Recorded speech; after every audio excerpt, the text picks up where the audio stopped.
Ang tutubing si Tuto. Si Tuto ay isang tutubi na mahilig lumipad sa buong araw. Ngunit isang araw, habang siya ay lumilipad, nakakita siya ng isang mahiwagang bulaklak. Nang siya ay lumapit, bigla siyang naramdaman ang isang kakaibang pakiramdam. Ang kanyang katawan ay naging mas mahaba at mayroong isang buntot na lumabas. Ngunit nang siya ay umuwi sa kanyang bahay, ang kanyang mga kamag-anak ay nanglalait sa kanya. "Anong nangyari sa iyo, Tuto?" sabi ng kanyang tiyo. "Bakit ka may buntot na?" "Hindi ko alam," sabi ni Tuto. "Ngunit gusto ko ito." Isang araw, habang ang mga kamag-anak ni Tuto ay lumilipad sa isang madilim na kagubatan, sila ay inabutan ng malakas na ulan. Ang mga ilog ay umapaw at ang mga kamag-anak ni Tuto ay nanatili sa gitna ng agos.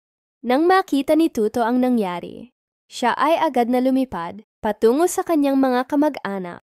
Gamit ang kanyang buntot, siya ay nakapag-angat ng isang malaking kahoy na nakaharang sa agos. Ang kanyang mga kamag-anak ay nakapagtago sa likod ng kahoy at nakaligtas sa agos. Sila ay napangiti at nagsabi ng "Salamat, Tuto" sa kanilang kamag-anak. Ang mga kamag-anak ni Tuto ay napahiya sa kanilang mga salita noon. Sila at nagsabihan, "Kami ay nagkamali. Tuto, ang iyong buntot ay isang biyaya, hindi isang sumpa." Mula noon, ang mga kamag-anak ni Tuto ay humingi ng tawad sa kanya at tinanggap siya bilang isang tunay na tutubi. Buntot man o wala. Para sa'yo, anong aral ng kwento ni Tuto? Comment mo lang sa baba. Huwag kalimutang mag-like at mag-subscribe